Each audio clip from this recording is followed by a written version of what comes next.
My first question to them is, where you want to be 10 years from now?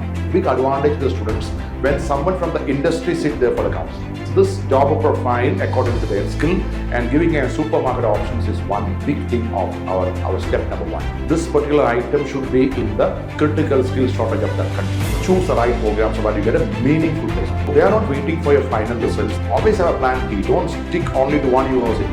Have 2-3 options. We were able to pass hundreds and hundreds of non-collateral loans. We normally make a visit once in a year to the campus. And we have scholarship experts, we can help the students. Sir, student approaching EazyLink Academy for abroad education, அவங்களுக்கு step by step process என்னவெல்லாம் இருக்கும், உங்களோட guidance எந்த மாதிரி எல்லாம் இருக்கும், அதை பத்தி கொஞ்சம் சொல்ல முடியுமா? Now, it's a good question, because when any students sit in front of me for counseling, my first question to them is, where you want to be 10 years from now? And always they get stuck because they never expected this question from me. And all my counseling, when I sit, my first question is, where do you see yourself 5 years from now, 10 years from now? This is called long-term planning. I would very seriously recommend this should be the right model of counseling. It's not about that university in this program, can I get a seat and scholarship and can I move? Because they will get surprised once they reach there. Because they are not seeing the modules, they are not seeing the content of the program, they do not know that country will they have a course, but then do they have a skill shortage of this particular item? So this question is what the differentiation of EazyLink, I would say, in the counseling, where you want to be, or a little long term, according to their interests. They have a skill, and they have done engineering, they have done management, they understand finance. Yes, I understand, but what is your interest? Then he or she says, sir, debit and credit is not my interests, but I want to become a CEO, manager, or I want to work on banking. What's wrong? I understand finance, I want to work in banking and maybe wealth advisor, etc., etc. So this interest matters a lot when we do counseling. Then we will look at, okay, we have not decided any country and any euros, nothing. Then we say, what kind of careers? Then we will say, in connection to their interests, this is a supermarket of thoughts of careers.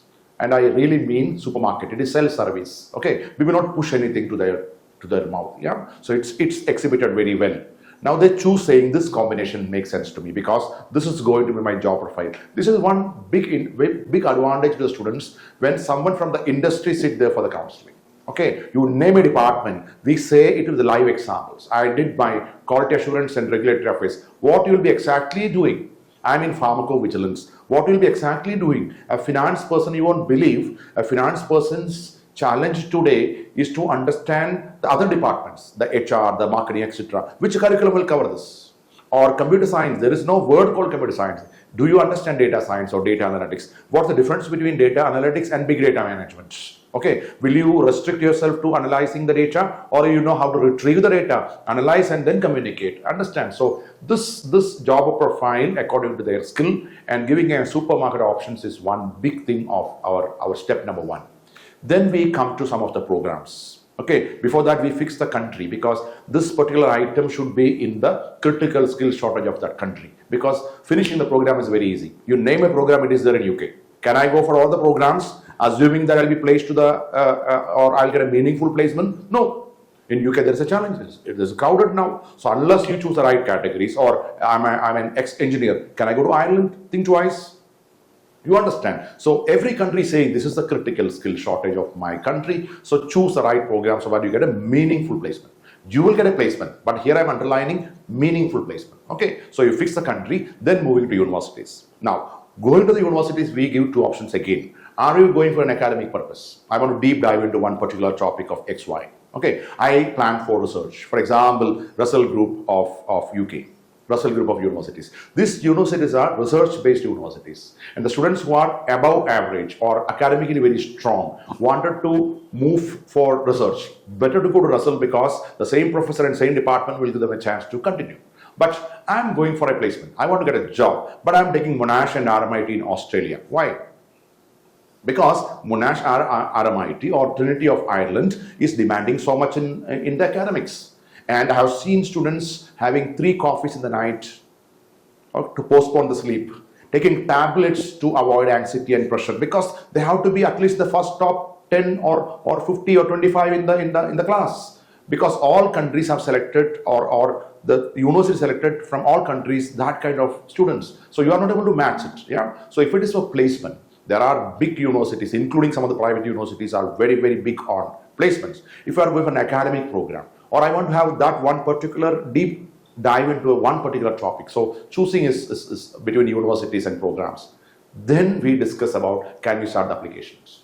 When we start applications, I always say timeline is more important. Every student today doing a biggest mistake, especially in Tamil Nadu, we are facing issues because they come to us after the exams and say, I want to go in this October and this January. This is a big challenge for all of us. Yeah. So I always say, in your final year, when you are in an engineer, when you are in S7, S8, okay, or I am planning for 2024 September, you can do it 2023 October, November.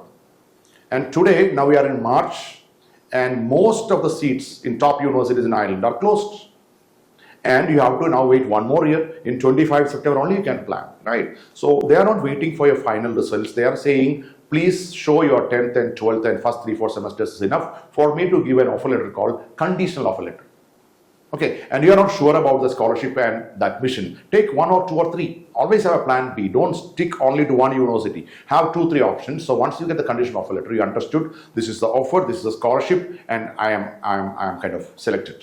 Right. Now you have time. You focus on the exams and get your CGPAs, etc. Now they have given a timeline. By so and so date, you have to confirm this. Right. Before that, you pay the first installments. Okay. And EazyLink got a very strong financial team to arrange your collateral loans. Let me tell you with a lot of pride and pleasure that in Tamil Nadu and Kerala, we were able to pass a lot of non-collateral loans this time because parents, one tension is about a loan and many of them don't have collaterals. Okay, we were able to pass hundreds and hundreds of non-collateral loans and thanks to the banks. Yeah, so they are saying it is very safe as a banker to me because no bad debt so far.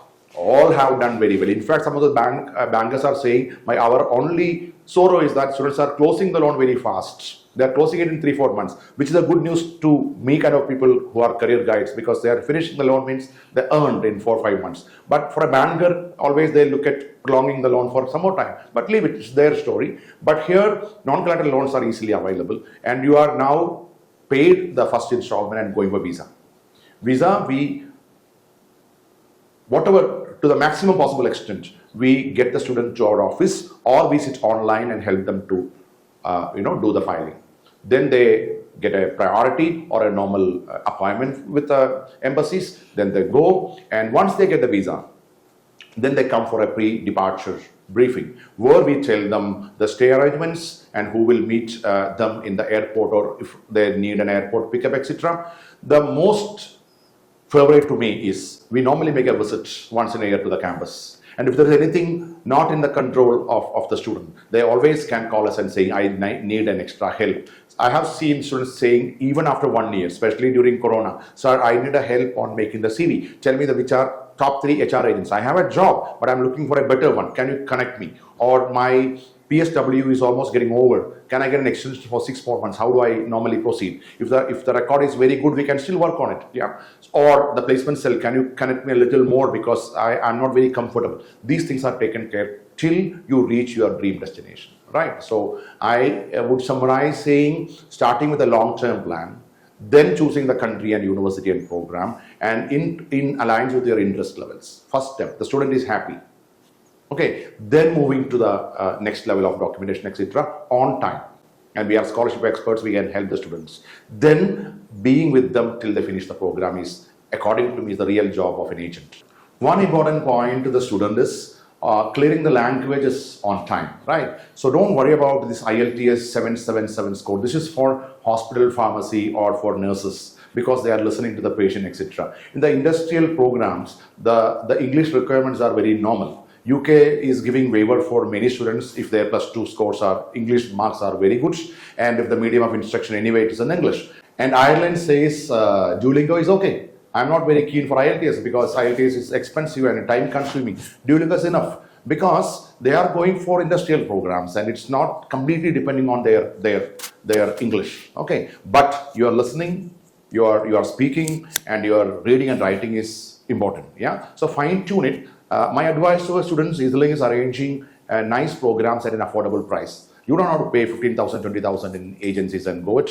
We have a customized program. We do a mock with you and understand which area you are weak on. Maybe you are weak only on writing. Your speaking is above average. Why are you going for the whole program then? Right? So we do customized program for you, online, offline, to clear your language. And finally, agents asking money to the student is a crime.